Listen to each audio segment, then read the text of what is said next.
Hello, everybody. I'm Brian O'Leary, Executive Director of the Book Industry Study Group, and I want to welcome you to today's webinar, Indexing Confidential. It's a conversation about using indexing to make better books. We're fortunate today to have Kate Mertes and Devon Thomas to present two really qualified indexers affiliated with the American Society for Indexing. And we also want to give shout out to Gwen Henson, who's the Executive Director of the American Society for Indexing, who helped and was instrumental in putting this conversation together.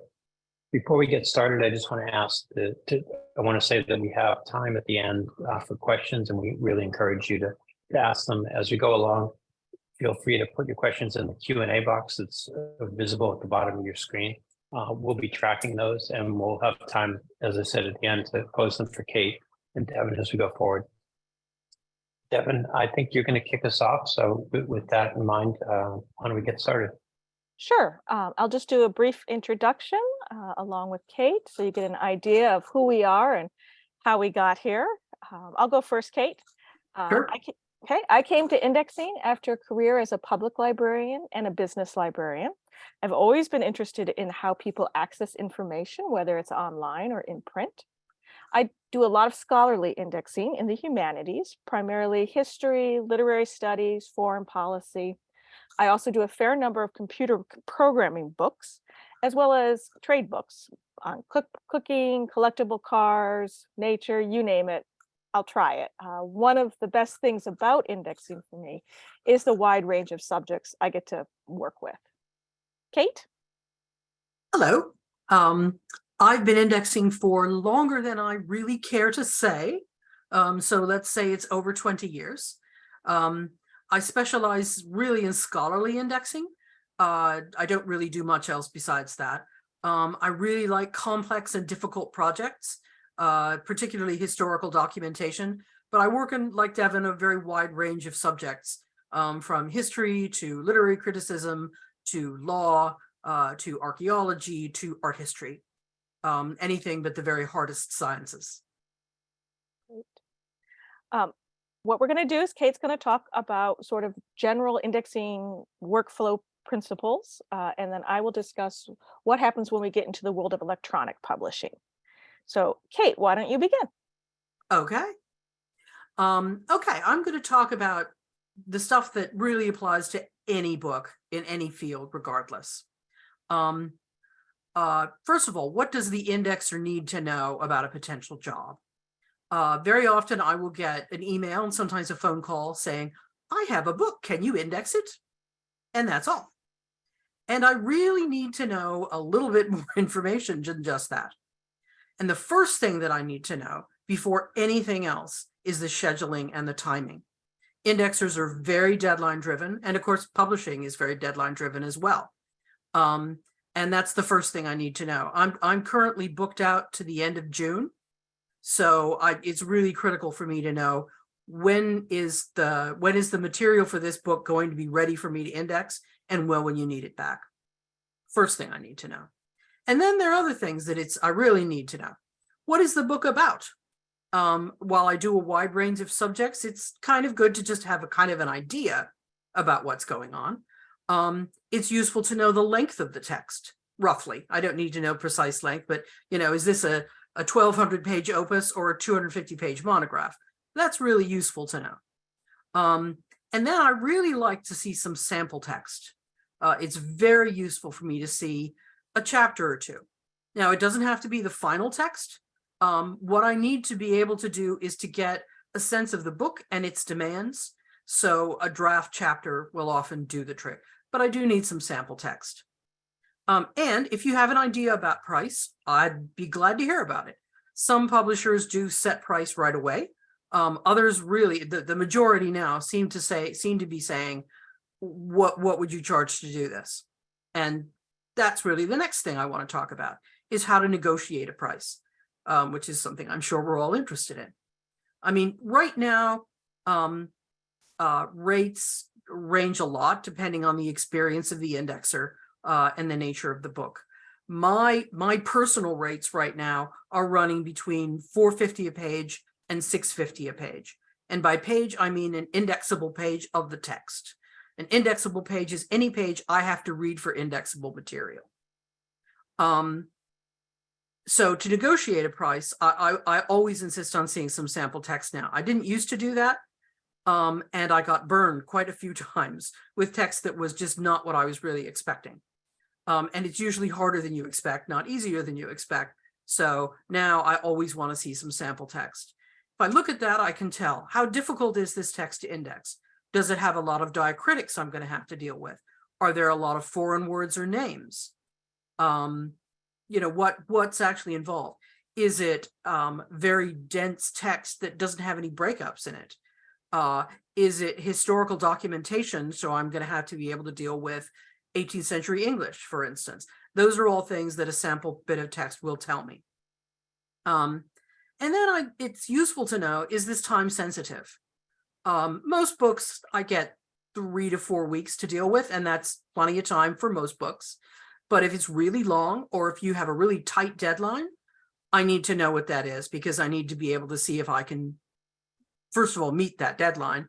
And second of all, that will affect the price. If I'm going to have to work nights and weekends, yeah, the price goes up a little bit. That does affect it. Also, how many indexes is this book going to need? Most books only need a subject index, but sometimes I do a lot of theology.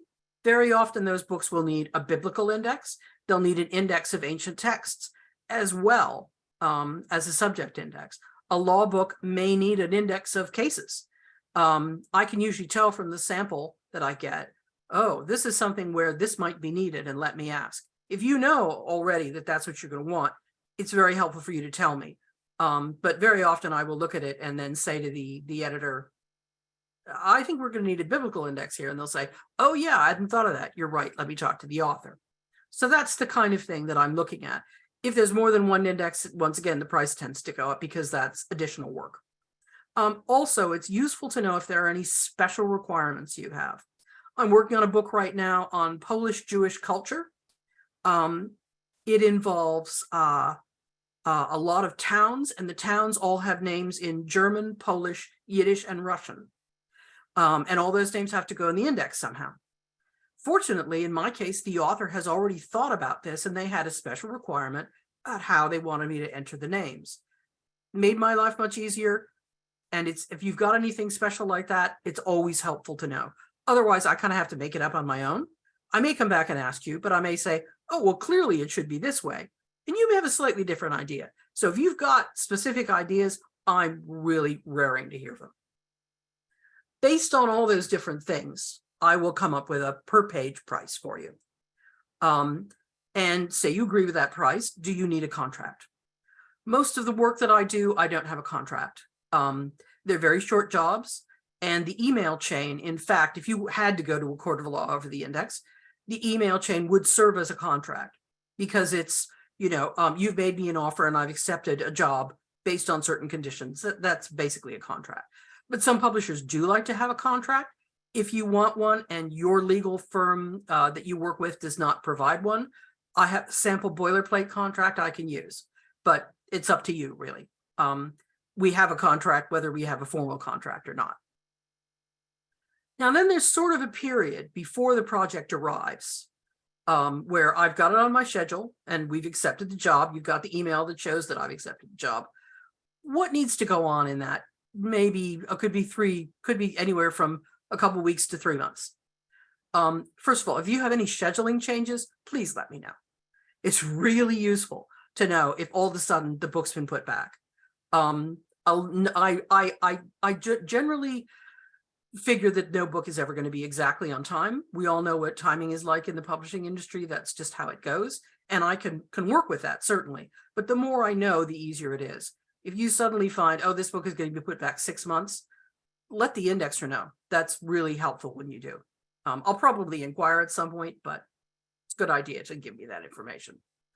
Also, if there are any changes in the length or the complexity or the requirements of the book, you're still talking to the author's still working on the text, perhaps. There may be changes that I need to know about. So anything like that that you can pass on, really, really helpful.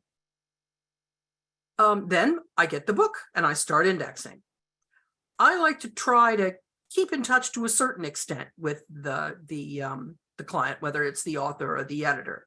I don't like to pester too much. And I know editors are busy and they don't like to have to answer a lot of questions. But if I've got a long book, I do try to stay in touch at least once a month if it's if it's a project that's going over like 3 months because it's a 1,200-page book. Then yes, I'm going to try and just let you know that I'm still there. And if you would feel better occasionally getting in touch with me, go ahead. I have no problem with that. We're always happy to just keep you informed about what's going on. If you can put me in touch with the author, please do that. It's really good for the author and the indexer to talk. For one thing, I know that people think that indexers don't play well with others. And to a certain degree, that's true. But it can be really useful for the indexer and the author to talk. For one thing, I can get the author's buy-in with what I'm doing. I can explain to them how I approach the text. This is the author's baby, and they're handing their baby over to me to do something. They want some reassurance, and I can give that. If you've got a really difficult author, just let me know that they're difficult, and I'll work with that. But I almost every indexer I know is really happy to work directly with authors. We do it a lot, and it can really kind of smooth the way for everything to go better as things go along. If it's a long project, once again, we may set up some sort of formal schedule to check in where you get a sample of the text every once in a while. But that's usually only for really long projects. Generally, I don't try to send in a sample index unless it's really necessary, because it's very difficult for somebody who's not an indexer to look at a partially finished index. And that index is going to change. It's going to look really weird. It's going to have things that seem to be missing. So I don't generally do that. But if it's a really long project, that might actually be a useful approach, particularly if you're looking for it to conform with certain rules that you have. Also, I may have queries at some point. I may need to actually ask you something and get an answer. I try not to do a lot of that because very often by the time you get the answer, it's too late and you have to turn the book in. So if I really need to know the first name of an author who's mentioned in the text, but no first name is given, I will see if I can find it online and just fill it in. I'll try to do that kind of thing as far as I can. But sometimes I really just kind of have to get an answer. So I will sometimes send in a query, but normally I will pile up any queries that I have and submit them right at the end. And finally, the finished project. What do you expect to get from the indexer? Well, you get the index. You will get what I call textual queries. I usually have a list of 15 to 20 things that have cropped up, very often spelling inconsistencies, like different ways of spelling a name, or different usages that I have noticed that don't seem to be resolved in the text. I will send those in. I also always, when I send in an index now, particularly if I'm working with an author, I have a reviewing document which talks about how you review an index and answers a lot of common questions that authors and editors have about how indexes work. That kind of heads off at the pass a lot of basic questions about why the index is structured in certain ways, because otherwise you tend to get the same questions again and again. If I'm working with an editor for the first time, I will often send it to an editor. I know you know the answers to most of these questions, but just in case you don't, or if you have an author that's being difficult and you need language to explain to them why it's done this way, I try to provide that. So those are what I generally provide when and of course the invoices, the other thing that I send. Then once it's in and the author has accepted it, I will go through a review process with the author if you like. I will sometimes answer back. If you say, I think this should be like that, I may say, well, I've got it that way for this reason. So there's usually a reason that an indexer does what they do. But if you have questions, I'm always happy to answer them. You can send them in emails. You can call me up and ask me. I love to talk about indexing and we'll do it all day. So if you've got questions, go ahead and ask. But there's usually a reason that an indexer has done what an indexer has done. Now, once it's all done, there's the matter of post-project relations. Because you want to, if you find somebody who you really like to work with, you want to work with them again. That's true for us as well as for you. Well, the first thing, if you want to get an indexer to work with you again, is make sure they get paid.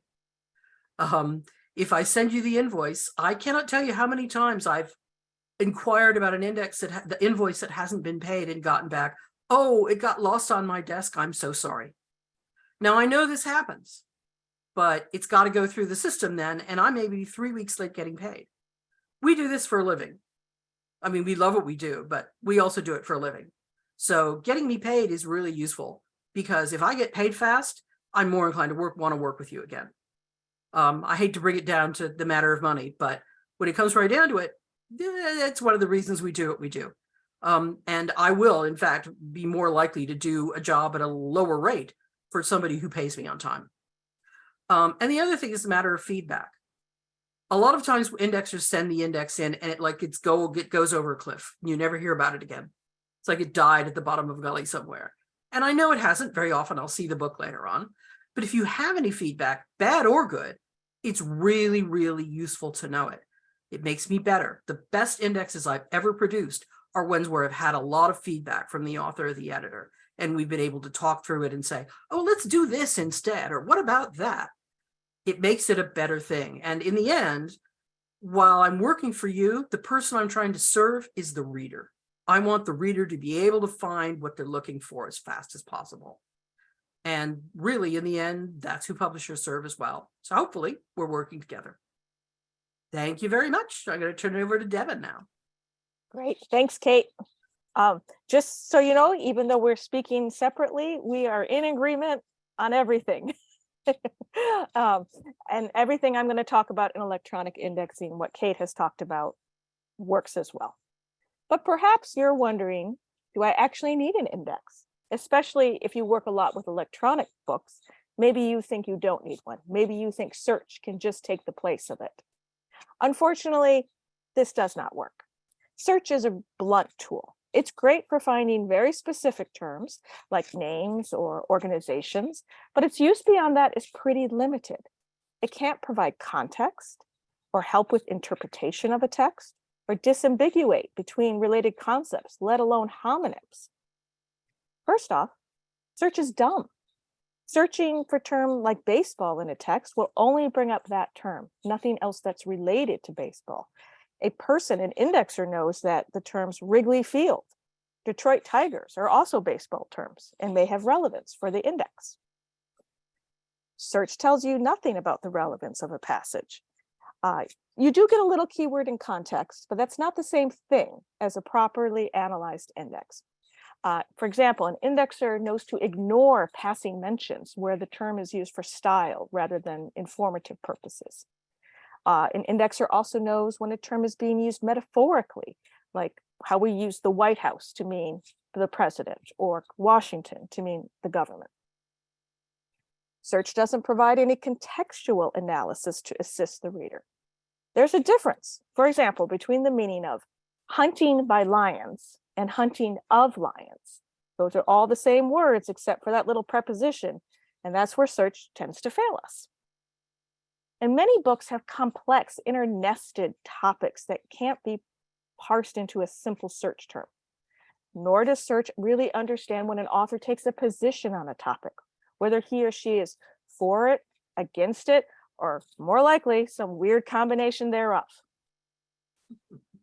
Here's an example of a text of what an index adds in terms of information. On the left is the search approach. At least on my left, I hope it's on your left. No context or relevance given, just a long string of locators that an interested reader would have to go through one by one to find the relevant passage. On the right is an example of the same page numbers, but now with proper analysis by an indexer, me in this case. An indexer also makes connections within the text. We do this primarily through the use of cross-references that help the reader find related concepts. Obviously, in a book on water, you may have all of these related concepts. This is something that search does not really understand. When we move into electronic publishing, we confront additional index workflow issues. to those that Kate outlined. Those are still there, don't get me wrong. Everything she said still applies, but now you have a new set of issues to deal with. One option you can do is you can just use the same back of the book index as a static index in an electronic format. Pagination, however, changes with each device that you're using, so the page numbers aren't going to match. This is still better than no index, as long as there is a way for the reader to translate those static page numbers into the device they're using. Making interactive linked indexes that allow a reader to click on the index and be taken to a relevant passage or paragraph is better, but it requires more work on the publisher's end. Some presses do this with a static back of the book index and scripts to translate those page numbers into the device page numbers or other locators. Other presses require the index to be embedded into the text itself. Embedded indexing is the process of inserting index terms and tags directly into a source document file. This means the index page locators will be automatically generated when the book is printed or into a PDF or another format for publishing. This means an index may be started before pagination is set, which is great, and then it will automatically be updated when the book is finalized or even reformatted. There are different platforms and tools used for embedded indexing. It is dependent usually on what the press is using for their layout or their other book production modules.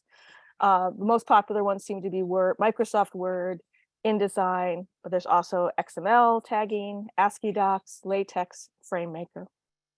Indexers usually specialize in one or two types of embedded indexing, as each one requires additional tools and training. Now, once the index is written and embedded, the publisher will still usually need to manipulate the source document and the index a little bit, just like a designer usually manipulates the back of the book index to make it look good for layout. Some specific workflow issues for embedded indexing include time. This is the big one. As Kate said, time is everything in our business, indexers, publishers, editors. Embedded indexing takes more time, in part because the tools are much clunkier.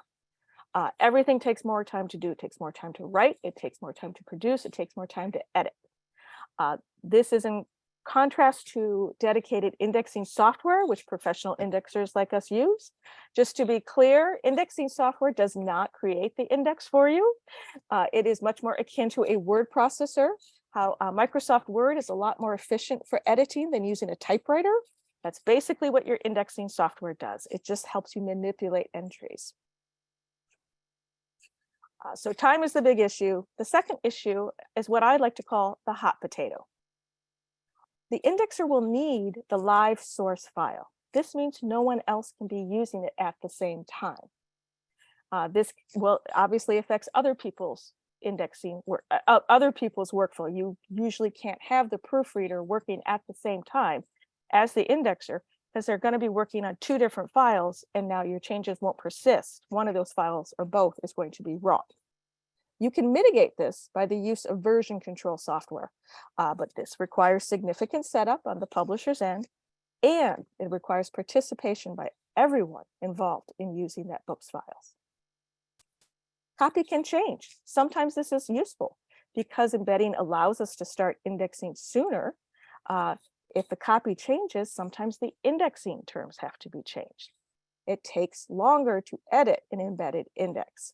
You can't make both changes as easily as you can with dedicated indexing software. So you might have to make each change by hand individually. So if it takes me 5 minutes to make 10 changes in my regular back of the book indexing, it may take me 20 minutes to do this in an embedded file. And remember, I need to have that live file back again in order for those changes to persist. Again, meaning no one else can be using it at the same time. There is the risk of inadvertent changes.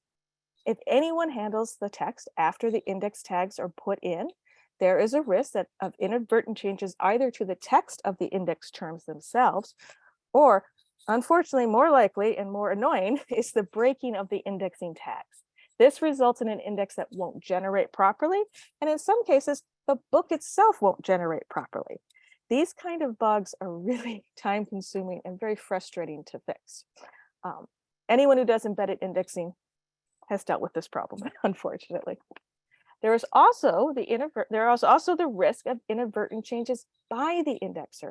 Because we're working with live source files, we must be very, very careful that we don't overwrite the author's text or other types of tagging in the document so that the book is produced correctly. Now, an embedded index is not the same as a linked index, but it's often the first step. It takes additional manipulation of the inserted text to create an interactive locator that can be clicked on to take the reader to the relevant page or paragraph. Depending on the format of the source document, the linking can be done programmatically, but it's still an additional step that has to be considered. Scripts may be used to link embedded indexes, but they can also be used to link static indexes to provide some interactivity. In sum, communicate early that you need an embedded index, i.e. first thing. Tell us right away that yes, Casey, yes, because not all indexers do this type of work. And those that do tend to specialize in one or two formats. Find out what platform will be in use. You as the editor or another book production person, you may not be involved in using that platform, but the indexer needs to know. He or she might not be familiar with it, or they may have some great ideas and strategies for how to do it more efficiently.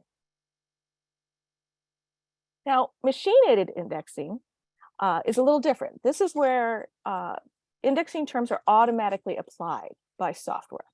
We see the same issues of language comprehension and subtleties that we see with search. In fact, they're usually worse. Algorithms for machine-aided indexing have to be programmed with the terms to search for. This is complicated again by the use of multiple terms for the same concepts, plus the vagaries of the English language construction. For example, dance and dancing are the same concept, but if your programming doesn't understand stemming, it's not going to pick it up. And how is it going to pick up a more subtle connection like dance and foxtrot or breakdance? Brand new terms. How does the machine know if it's a truly original term if no one has told it? There is some potential for machine-aided indexing for very highly structured documents where all the parts are very clearly tagged. If you can tell the computer, this paragraph talks about authors, this paragraph talks about the work at hand, and this paragraph gives a list of citations. I've worked on projects like this, and you get a result. Personally, when I worked on those projects, we spent more time cleaning up what the machine-aided indexing did than it would have taken to just have us start from scratch.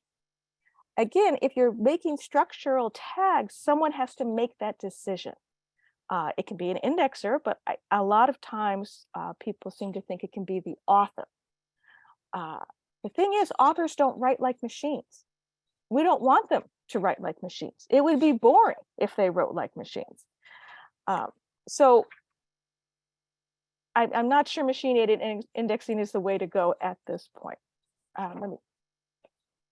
If you are interested in embedded indexing, workflows, and regular workflows, the American Society of Indexers has many resources available to anyone who is interested. It's right on our website. The deck will have the links in here. The Digital Publications Indexing Special Interest Group has specific resources for publishers on embedded indexing and ebook indexing, including some articles on workflow tips. There's a great book out there. One of the co-authors is here with us today. It's called Indexing for Editors and Authors, a practical guide to understanding indexes. This is a great read if you want to do a deep dive into all manners of indexing information. If you need something a little shorter, there's the Advice for Editors and Authors on the ASI website. This includes index evaluation checklists, which can be really helpful if you're just not sure what you're looking at and is it right. We also offer ways to contact indexers. There's also a best practices for indexing guide, which is a freely downloadable PDF. And for fun or a good read, I can recommend Dennis Duncan's Index a History of the, and he talks quite a bit about the the brave new frontier of computers and indexing, which only goes back 500, 600 years or something like that. ASI will also be having a conference, April 28th and 29th. It is virtual. I believe there is a conflict with your organization, but we would love to see anybody there. At this point, here is our contact information, and we are happy to take questions. And I think we did a good job on the time. Yes. And why don't we leave that up for a minute in case anyone wants to write down the Sounds good. emails or the phone numbers. A couple questions just to kick us off from Bill. I think the answer to this is going to be a loud yes, but have you ever had to fix an inadequate author supplied index? And maybe the flip side of that, have you ever seen a good one? Yes and yes. Yes, I would say yes to both of those. Yeah. Yeah, Mhm. yeah, absolutely. Some people get it. A lot of writers, I mean, indexing is a writing process. Some people do have that natural categorizing brain and can produce a great index. One of the issues for authors about producing indexes is they don't do it often enough to be efficient. And by the time they have to write the index, they are sick of the book. They have moved on mentally, physically, and emotionally. What do you say, Kate? I would have to say that I indexed my own thesis, and it was a bad idea. I was way too close to the text. Yeah. And looking back at it now, there are things that I missed that because I was just too close to it. It's hard to index your own work, but I have seen author generated indexes that are actually pretty good. There are some people who, as Devon says, who just have that skill. And it is a specific sort of writing skill that people either have or don't. But there are also a lot of bad author indexes. Yeah, yeah. I would caution to say that the good author generated indexes are in the minority. I would agree with that, yes. And do you find it common practice to have publishers ask authors to prepare or perhaps pay for their own indexes? No, generally not. Pay for, yes. In my experience, Pay for, many academic presses have moved to. That used to be academic presses would arrange for the indexing. The author still paid for it, but it was a little obscure to the author that it was being taken out of their royalties or their advance. The trend now does seem to be, here's a list of indexers, or you need to find an indexer, and off you go. They might give them some guidance, but the authors are very much left on their own, which is a little unfortunate, I think. Sometimes they're babes in the woods when it comes to that. Yeah, having authors arrange for indexes is probably the norm now. I misunderstood the question. I thought you meant encouraging authors to do their own indexes. I get it. Don't see very often anymore. Yeah, I don't Most see publishers have figured that out. Right. I don't see many publishers and editors encouraging. I see authors thinking they can do it themselves. Oh yeah. Either because they want to save the money, understandable, or they think they will enjoy the challenge. Yeah. I mean, I've actually had lunch with an author who's like, tell me about indexing, because I'm thinking of doing it. And I gave him, he's a good friend. I didn't give him a sell, but at the end of our coffee, he's like, okay, you've convinced me. I don't want to do this. Yeah. Or they think their kids can do it, or their wives can do it, or their students can do it. Yes, there's assistants. Yes. Yeah. And that can not work most of the time. Right. And it does take training. There are a lot of conventions in indexing that people do not realize until they see it done the wrong way. And then they're frustrated because the index doesn't work. I was going to suggest, Devon, so that we can see everybody. If you want to just stop sharing, everybody will pop up. Yep. And just I'm going to throw out a comment that Bill also contributed, the specific to EPUB 3 and particularly accessible publications created using the EPUB 3 standard has page break markers, which occur where the pages would break in the corresponding print book, and that gives a back of the book index somewhere to point to. Do you think that, have you used that, or is that news to you? I know there is a lot of work being done in the EPUB standards, and I would encourage people to explore that digital indexing SIG that I mentioned, because there are several indexers who are very much on the bleeding edge and are consciously researching and writing about this exact topic. There are ways to do it. Exactly. That is one of the major questions, is what do you use in place of a page locator? There are a lot of different options. Some publishers have used paragraph numbering systems. Using a page break system is good. All of this is possible, but it requires some programming that the individual indexer does not have control of. But yes, EPUB 3, there's been some significant advances in. So let's hope we can all get on the same board and actually get some embedded. There's one of the issues is that right now it's a bit like switching from our current system to a metric system, in that the metrics don't mean anything to anybody. The great advantage of pages is that they mean something. Yes. If you see an entry and it says after the entry, pages XI 31 to 52 and 370, you know there's a little bit of information about that subject in the intro and the conclusion, and there's a whole chapter about it. Yes. It gives you information. Yeah, the index itself. Switching to something besides pages, what does that mean to the reader? Right. And sometimes it means nothing.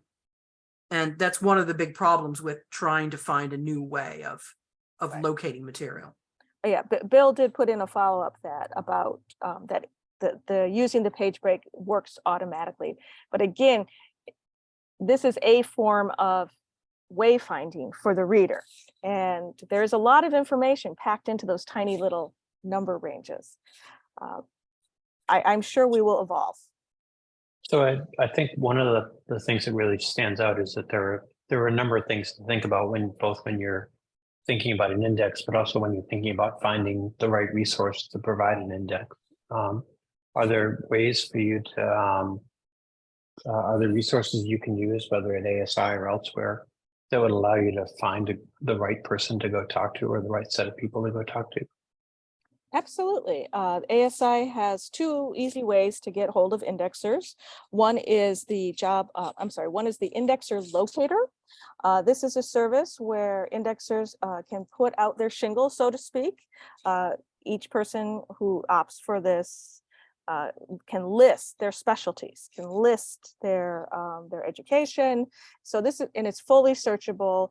Gwen, if you want to jump in and talk about it, because you're the one who put the searchable part together, it'd be great. We also have what we call the indexer hotline.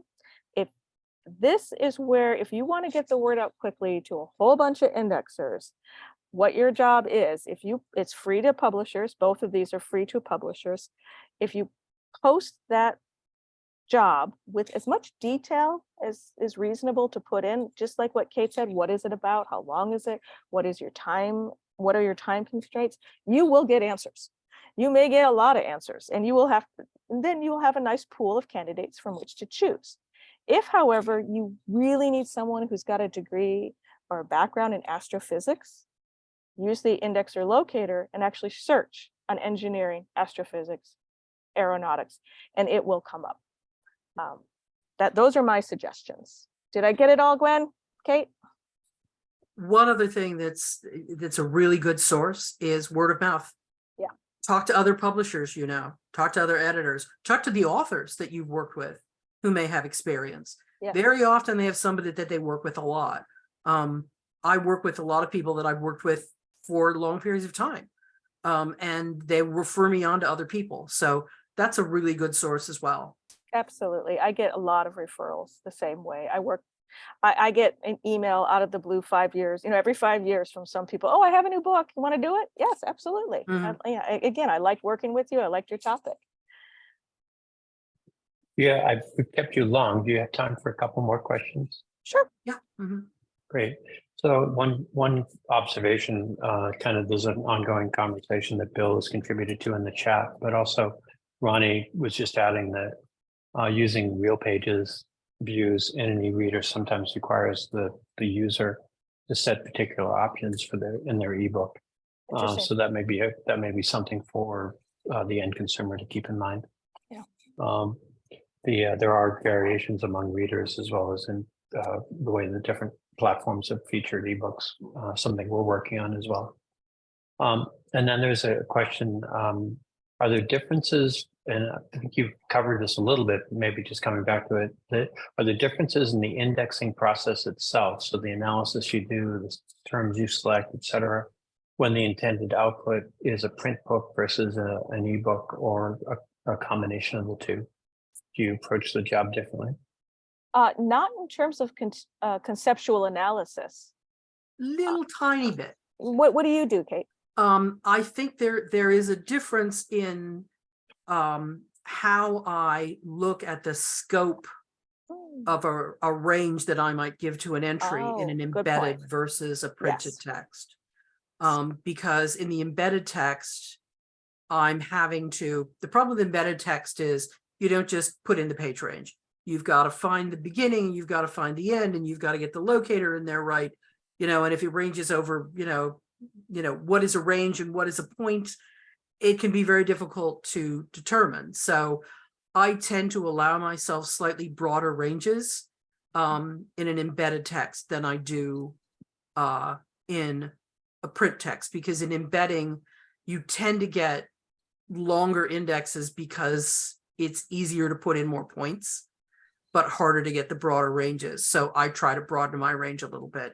Yeah. So there are subtle differences, but the whole process is pretty much the same. Yeah, you would approach, I approach like how I'm breaking down the analysis of the book is the same. That's But the Kate, same. Yeah, but Kate is correct.